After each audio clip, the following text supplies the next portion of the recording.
Ya faly miarabanao amin'ny anaran'i Jesosy indray tonga soa amin'izao fandarana mahafinaritra izao a. Ny lohatenin'ny fandarantsika moa dia hoe ambarao ny tena fahamarinana. Efa misy vidéo maromaro any a zay efa hitantsika, lohahevitra maromaro ihany koa izay efa nianarantsika fa amin'ity androany ity a dia hijery lohahevitra anankiray isika ny amin'ny manahoana sy manahoana moa rehefa norohan'Andriamanitra tany an-danitra ny devoly. Manahoana sy manahoana rehefa norohan'Andriamanitra tany an-danitra ireo devoly ireo.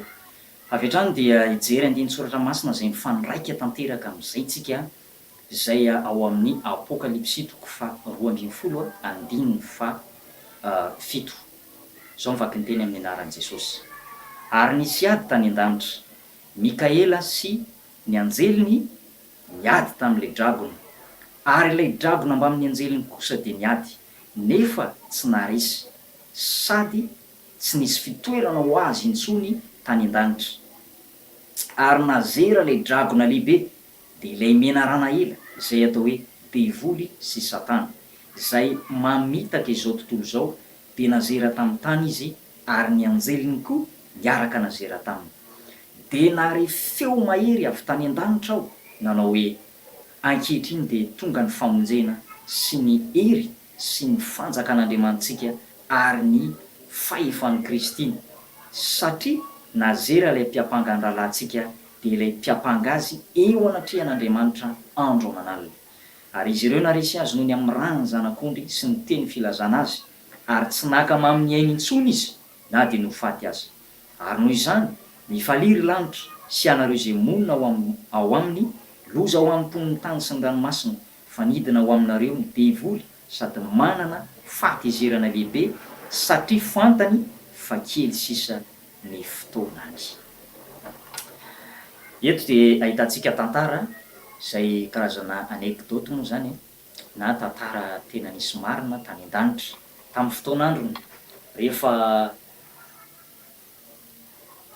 araka ny fitantaran'ny olona zany nahita fahitana sy araka ny baiboly ihany koa dia toy izao le fandehan'ilay tantara. Amatapitrisany taonany atao an-danitra, amatapitrisany taona tany an-danitra dia nahary ny anjely tsomby arin'alina Andriamanitra. Ary ireo anjely ireo dia zavaboary misaina izy ireo, manantsaina ny anjely, irakiraka fanahy mazoto. Ary amin'ireo anjely ireo dia misy lehibeany anankiroa, lehiben'ny anjely any an-danitra. Ao ny antsoina hoe anjely plaza vaovao mahafaly dia antsoina hoe anjely Gabriel, fa ao kosa ny anjely plaza mpandeha iran'Andriamanitra anatanteraka mission lehibe ho amin'ny resaka tafika sy ady ara-panahy. Ary bebebe ny mpino izay mivavaka, nefa rehefa miasa ny fanahy ratsy eny amin'ny habakabaka izay mbola hojerevantsika rehefa avy eo, ireo fanahy ireo dia anisan'ny manakana ny valim-bavaky ny mpino, ary dia irana ilay anjely arkanjely Mikaela izay lehibe amin'ny anjely hiady ho an'ny zanak'Andriamanitra, ho an'ny olom-bafidin'Andriamanitra. Ary ao anatin'izay dia ireo anjely anankiroa ireo zany no iran'Andriamanitra anampy ny olo-masina ety ambonin'ny tany. Rehefa nilaza vaovao mahafaly tamin'ny Maria ny amin'ny fahaterahan'i Jesosy, ilay anjely dia anjely Gabriel no nirahana. Rehefa kosa tsy mivaly ny vavaka nataony Daniel tany Babilôna tamin'ny fotoan'androny, rehefa nanofy izy ary tsy dia fantany loatra ny hevitry ny nofy, ary dia mivavaka izy nangataka valim-bavaka tamin'Andriamanitra, dia io arkanjely Mikaela io ilay anisan'ny andriana lehibe amin'ny anjely, io no niady ho an'ny Daniel. Zany hoe ao am-danitra ao zany dia misy lehiben'ny anjely, ary toy izao ny antanatohatra: Andriamanitra ray, Jesosy Kristy ary ny fanahy masina. Ary manarakaraka an'izay dia ngia Losifera. Io Losifera io dia anjely ny maraina, kitany maraina, tsara feo ary mpitarika ny hira fidirana tao an-danitra. Ary rehefa tena mpitarika ny hira fidirana izy dia rehefa mivoro ny Andriamanitra telo izay iray na ny Trinité dia tsy maintsy atsoina foana ngia Losifera mba hidinidinika sy anao convention zany tao an-danitra hoe atsona fo izy rehefa misy fivoriana de atsona foana fa tamin'ny fotoan'andro ny anankiray iny a de tsy natsona izy de tezitra izy ary de nialina an' Jesosy hoe fa ahoana zany tsy natsonareo nefa Jesosy de présent foana amin'ny fotoana rehetra ze Jesosy io ve de nialina an' Jesosy izy a de lasa nikomy tamin'Andriamanitra de te hitovy amin'Andriamanitra ihany koa izy te hitovy amin'Andriamanitra ny anankiray zany a tamin'ny Andriamanitra telo zay ray zay mivory a de tsy natsona izy faharoa rehefa tsy tonga amin'ny fotoana anankiray a tsy nomena voninahitra izy de hitovy amin'Andriamanitra izy hiakatra eny amin'ny avoana any amin'ny farany ambony eny izy ary hitovy amin'Andriamanitra eny mikintana eny amin'ny farany ambony any ary hitovy amin'Andriamanitra aho te hitovy amin'Andriamanitra te haka ny toeran'Andriamanitra te haka ny voninahitr'Andriamanitra ary rehefa te haka ny voninahitr'Andriamanitra izy a de tonga amin'ny fotoana anankiray zay hideranan'Andriamanitra hiankofana amizana voninahitra an'Andriamanitra de tsy niankohaka izy tahaka ny mahazatra nikomy tamin'Andriamanitra satria niteny tamin'ireo anjely izy manao hoe ahoana moa ny tsy omenareo voninahitra ahoana ianareo tsy miankohaka eto anatrehako zany mandray fahazavana avy any amin'Andriamanitra makany aminareo ahoana ny tsy mba omenareo voninahitra za koa ne mba tokony omena voninahitra ato amin'ity lapa ity za koa ne mba tokony omena voninahitra ahoana ny tsy omenareo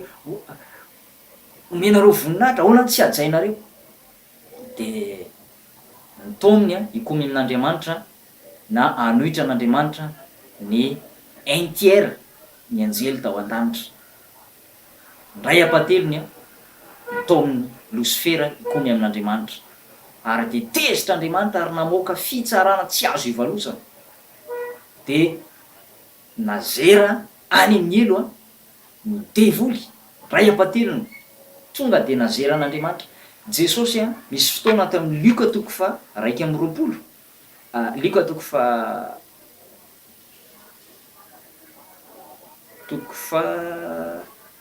folo andininy fa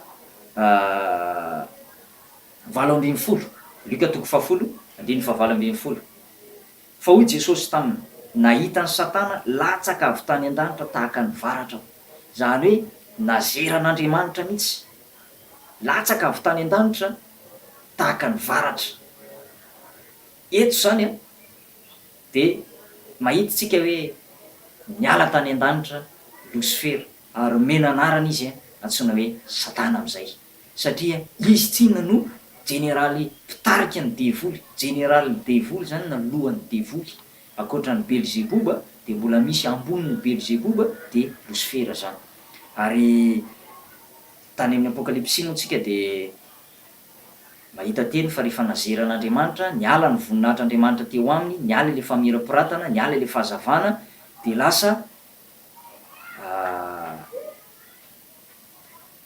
feno faharonotana feno fahatezerana lasa tena tezitra amin'Andriamanitra sy tezitra amin'ny olona mivavaka izy ary lazainy moa fa manenjika ny fiangonan'Andriamanitra ny devoly zany de tsy faly amin'ny fiangonan'Andriamanitra zay mifo zay mitana amin'ny filazanan'i Jesosy zay tena mandeha amin'ny famasinana zay tena mandeha amin'ny famarinana reny olona mandeha amin'ny fahazarana reny reny olona mivavaka nefa mbola manota reny tsy atao ninninina reny satria efa anazy reny fa ny olona zay tena miaina amin'ny famasinana ny tena jonono ny olona zay mandeha amin'ny fahamarinana ny tena atakeny ny olona zay tena miseho azo mpivavaka sy tena mitana ny finoana an' Jesosy reo ny tena ataken'ny devoly ary rehefa nazera moa izy ireo a de ray apatelony a eny amin'ny abakabaka aiza ny tena Andriamanitra milaza an'izany Efesianina 4:12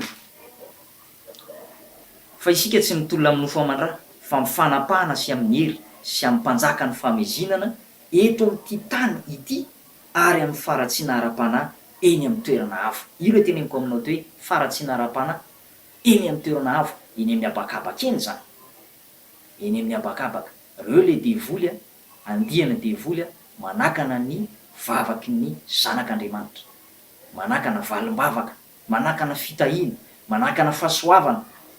De misy ihany koa ety ambonin'ny tany devoly be dehibe mahitsika reny olona lasa-dala reny. Eny mety teny angamby ianao mana hoe ny olona lasa-dala ny marary saina fa tsy voatery hoe misy devoly.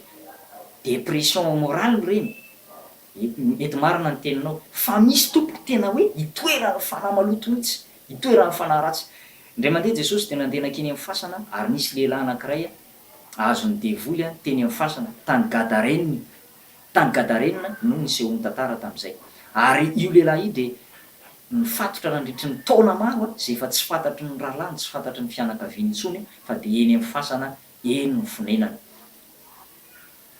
Ary rehefa tonga moa Jesosy de Jesosy nanafaka azy vao avy lavitra fotsiny Jesosy de izy manao hoe tonga alohan'ny fotoana ve ianao ry zanak'Andriamanitra, ry lay masin'Andriamanitra, ampijalany alohan'ny fotoana, alohany hanipazana azy any amin'ny elo zany, na hoe aorianany fitsarana farany jugement dernier, de ho atsipy any amin'ny farihy rehetra afo ny devoly, ho atsipy any amin'ny farihy rehetra afo solofara ho any amin'ny fahafatesana faharoa. Aorianan'izay de tsisy tantara intsony.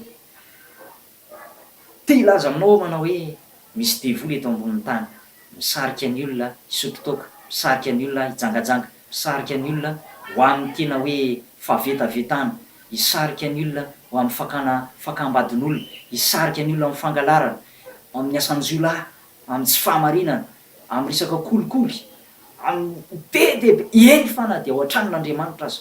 Baiboly de milaza manao hoe ho avy sisy ny fotoana zay atombohan'ny fitsaran'Andriamanitra ao amin'ny tranon'Andriamanitra. Eny fana de ao an-tranon'Andriamanitra azy de misy tsy fahamarinana. Ataony olona zoy firenjolahy ny tranon'Andriamanitra. Zany hoe be dehibe ny devoly eto ambonin'ny tany eto zay mamandrika ny olona, mamandrika ny olona. Zay no tokony hamakianao baiboly tsara mihitsy. Zay ity boky ity baiboly ity de ataovy sakaizanao ry havana. Ity ny tena fahamarinana. Jesosy rehefa mivavaka amin'ny Jaona 7:12 de mivavaka izy manao hoe manamasina azy amin'ny fahamarinana fa ny teninao fahamarinana. Jesosy de resy lahatra fa ny tenin'Andriamanitra amin'ny fahamarinana. Aza miala amin'ny tenin'Andriamanitra ry havana. Ary na de misy koa aza pastera mitory teny aminao dinio tsara fahamarinan'le tenin'Andriamanitra hoe tena raha baiboly ve le zavatra toriana. Fa raha vao misy angeny atao hoe diso lalana ny finoana raha vao diso ny finoanao an'Andriamanitra, diso lalana ianao de namana ho very ihany ianao. Fahatelo ambarako aminao de misy ny atao hoe devoly zay misantatra sady mifamaizana any amin'ny elo. Toerana anankitelo zany nanipazan'Andriamanitra ny devoly. Rehefa banga le toerana tao an-danitra satria niala tao Losifera sy ny apatilony anjely de toerana anankitelo ny toeran'ireo devoly ireo, eny miabakabaka ety ambonin'ny tany any amin'ny elo. Ary Losifera de any amin'ny elo mandehandeha ety ambonin'ny tany koa izy tamin'ny andron'ny Job. Satana de nakafanahany Job, nakafanahany Jesosy eny tontolo eny zany. De misy devoly eny. Ary ny olona mahery mivavaka na ny mpanompon'Andriamanitra de tsy devoly kelikely mihitsy miady aminy fa tena Satana mihitsy. Satana mihitsy. De mandeha Satana de nitsangana hanohitra ny Davida. Nisy fotoana Satana de hanohitra ny Jesosy. Nisy fotoana Satana nakafanahany Job, Daniel. Zany rehetrarehetra zany de tiana ampahafantarina amitsika fa hoe tena marina ny tenin'Andriamanitra fa tsy misy devoly intsony any an-danitra fa fifaliana mandrakizay ny any, Jesosy ny any, ary tsy misy alina intsony any, tsy misy devoly intsony any, tsy misy faratsiana intsony zany. Ny olona mitoetra ao izy ny tenin'Andriamanitra de ny olona voavela eloka. Ary any ihany koa de tsy misy olona marary, tsy misy ozy izy olona ao hiteny hoe marary aho, hoe ny soratra masina. Andino jerevantsika zay andiny soratra masina zay atao amin'ny bokin'ny Isaia. Atao amin'ny bokin'ny Isaia, Isaia 7:30, ny anaran'i Jesosy. Tsy hisy amponao ilaza hoe marary aho, ny olona zay mitoetra ao dia voavela eloka. Zay zany fahamarinan'ny tenin'Andriamanitra. Minoy ianao fa tena misy ny elo. Aoka tena ino ianao ry havana fa misy le toerana mahatsiraviny voavoatra ho an'ny devoly sy ny anjeliny. Ny baiboly milaza an'izany, jesosy milaza an'izany. Ahoana moa ianao ny tsy hinona? Tsy misy anie olona mankany amin'ray raha tsy amin'ny alalan'i Jesosy zao ny lalana sy fahamarinana ho Jesosy any Jaona 4:21 zao ny lalana sy fahamarinana ary fiainana. Tsy misy olona mankany amin'ray raha tsy amin'ny alalako. Aoka tena ino ny tenin'i Jesosy ianao ry havana? Tsy mandainga izy, tsy mahay mandainga Andriamanitra fa rehefa zay ny teniny, rehefa zay ny teniny dia tsy maintsy ho tanterahana zay. Misy marina ny elo anjarako sy anjaranao ary manamboatra ny fiainantsika. Raha mihaino zao toriteny zao ianao ka matsapa ny tenanao zany mbola tsy tanteraka zany mbola be deaibe nge ny fahotana iainako mbola tsy tara ianao raha zao no miova fo, mbola tsy tara ianao raha zao no mibebaka, afaka mandray ny famonjena ianao mba tsy ho very any amin'ny elo. Zay ary ny fampahirezana nomenantsika androany notantarainantsika, nambara tamintsika, nampianarina antsika androany fa tsy misy devoly intsony any an-danitra fa efa voaroaka tany an-danitra ny devoly ary efa lasany amin'ny elo ny sasany, sasany aty ambony tany mamitaka zanak'olombelona, sasany eny amin'ny habakabaka. Dia aoka ho mailo ianao, aoka ho fen'ny herin'Andriamanitra ianao aoka hanana an' Jesosy ianao aoka ino an' Jesosy ianao handray azy ho tompo sy mpamonjy ny tenanao manokana dia ho voavonjy ianao. Zay ary ny fampianarana sy ny fampahirezana nomenantsika androany dia samita in'Andriamanitra indray. Amin'ny manaraka indray jery loha hevitra hampandraitsika. Samita in'Andriamanitra teo tompoko.